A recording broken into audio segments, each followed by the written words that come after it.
particulièrement intéressante. Et c'est pour ça qu'en sous-titre, j'ai mis la ville dans tous ses états, des tendances planétaires aux enjeux locaux. Alors, il faut d'abord dire que la question de la ville a toujours fait débat. C'est pas d'aujourd'hui, même si aujourd'hui les débats deviennent extrêmement animés, on va dire ça comme ça, mais elle a toujours fait débat. Et je vous ai mis en introduction de la conférence elle-même deux citations que j'espère que vous pouvez lire au tableau. Voilà. Une de René Ouvrard. Ça parle peut-être à certains qui s'intéressent à l'histoire des religions. Il était prêtre au XVIIe siècle, vous voyez, c'est pas d'aujourd'hui. Et lui, il avait une vision très positiviste de la ville. Très positiviste, pour lui, la ville, c'est une réussite, c'est un emblème de la capacité de l'homme à la surface de la Terre. Mais d'autres n'étaient pas du tout de cet avis-là.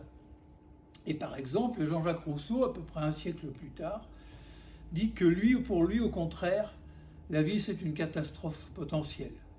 Les hommes, pour lui, ne sont pas faits pour s'agglutiner, et plus ils se rassemblent, plus ils se corrompent. Donc vous voyez que la question des villes a toujours fait débat, et aujourd'hui, c'est une question qui est extrêmement intéressante pour plusieurs raisons, et en particulier pour des géographes.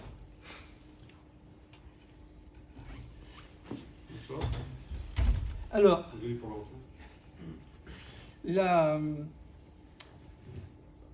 sans rentrer dans les détails, qu'est-ce qui peut être intéressant dans l'approche de la géographie sur toutes les questions que la géographie peut embrasser. Vous avez tous fait de la géographie, j'imagine, de manière plus ou moins approfondie. En fait, ce qui est intéressant en géographie, c'est que c'est une discipline à caractère scientifique, mais qui s'appuie sur l'observation, la description et une tentative de compréhension de la façon dont l'espace est organisé.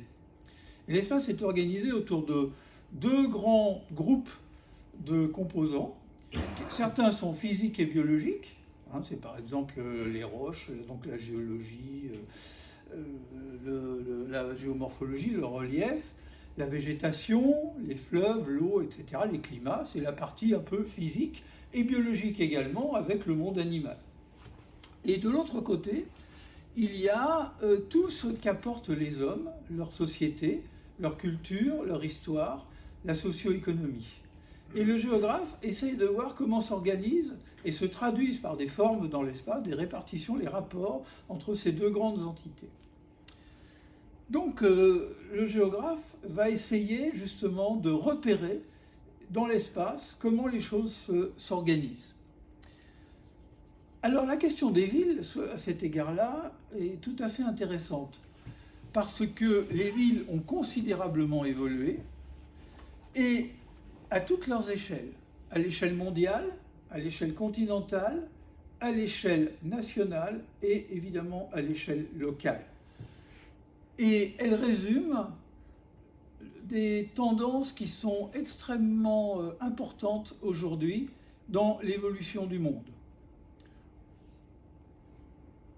Et cette question des villes, on le voit, il suffit d'écouter les nouvelles, de lire les journaux, d'aller sur Internet. On se rend compte que la question des villes soulève aujourd'hui de plus en plus de questions, de débats, voire de conflits. Alors, ce qui est intéressant, c'est de prendre un peu de hauteur avec le sujet et de se rendre compte que la question de la ville, c'est peut-être un exemple parmi beaucoup d'autres. Certains sont d'ailleurs évoqués dans les prochaines conférences. J'ai bien compris qu'on va parler de la question énergétique, des enjeux qui vont tourner, par exemple, autour du nucléaire, oui ou non, etc.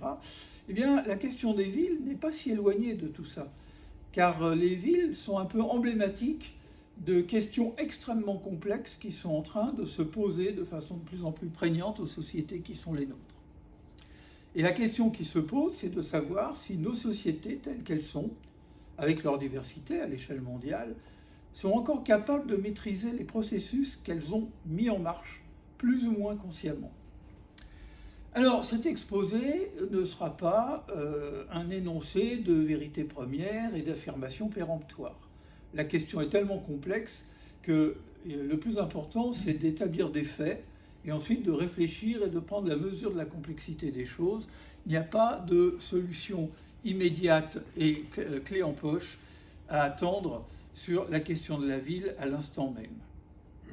En revanche, en géographe, je tenterai de faire ce que j'appellerais un peu un état des lieux, en faisant une sorte de petit jeu de mots, c'est-à-dire de faire ressortir les différentes composantes du problème à différentes échelles et de voir comment on peut ainsi éclairer les problèmes qui se posent aujourd'hui. Alors, la première chose à dire, c'est qu'il y a quand même un certain nombre de faits, des tendances lourdes qui existent à l'échelle mondiale depuis un moment et qu'il faut prendre en considération. Ce sont des facteurs extrêmement importants dans la phénoménologie du problème des villes d'aujourd'hui. Alors là, j'ai résumé ça en trois images. La première, c'est l'évolution de la population mondiale, pour ce qu'on peut en connaître, depuis en gros les années 50-60 jusqu'à ce qu'on peut envisager et modéliser vers les années 2030-2040.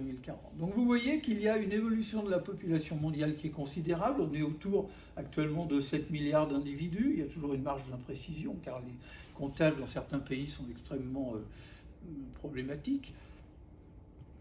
On est autour de 7 milliards et demi et on s'achemine vers les 8 à 9 milliards d'ici quelques années.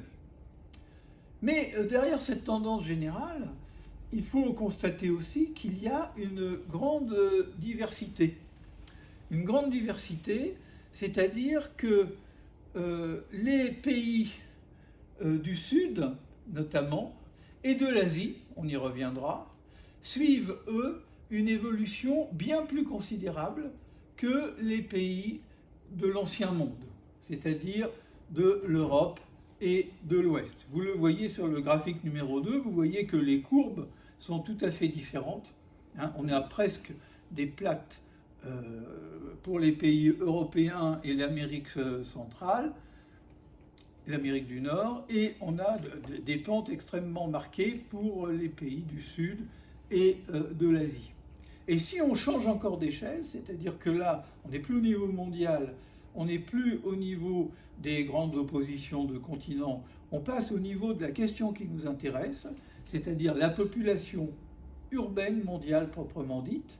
Alors là, on voit qu'on a des courbes complètement différentes, c'est-à-dire une courbe qui s'accélère à mesure que le temps passe. Il faut savoir qu'aujourd'hui,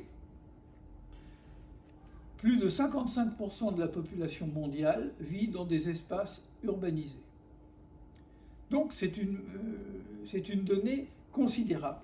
Une donnée considérable que certains relativisent en se disant « oui, mais quand même, la Terre, c'est quand même immense ». Eh bien, en fait, non. Il y a des limites qui sont beaucoup plus contraignantes que ce qu'on peut s'imaginer a priori. Là, je vous donne quelques indicateurs. D'abord, quelques données générales sur les dimensions de la surface terrestre. Mais le plus important, c'est la différence entre la surface totale, la surface occupée par les océans et les terres émergées. En réalité, vous avez moins de 30% de la surface terrestre qui est émergée. Donc c'est déjà une première limite absolument drastique. Mais on va plus loin. Si on s'intéresse à ce que les géographes appellent le coumen, c'est-à-dire l'espace qui est potentiellement disponible pour que les sociétés s'y installent, y vivent, le valorisent, l'exploitent, etc. Eh bien, on se rend compte que ces malheureux 29% d'espace terrestre, eh bien, ils ne sont pas vraiment exploitables en toute liberté par les sociétés humaines. On y détecte un certain nombre de types de déserts complètement différents. Quand on pense désert, on pense toujours aux déserts chauds et déserts secs, évidemment. Le Sahara, le désert de Gobi, etc. Mais il y a des déserts blancs, c'est notamment les pôles, pôle sud et pôle nord. Il y a des déserts verts, c'est-à-dire des secteurs où les contraintes climatiques, végétales et naturelles, bref, font en sorte que les villes ne peuvent pas s'y développer et les populations ne peuvent pas y développer leurs activités. Et enfin, il y a les déserts d'altitude, c'est-à-dire les secteurs où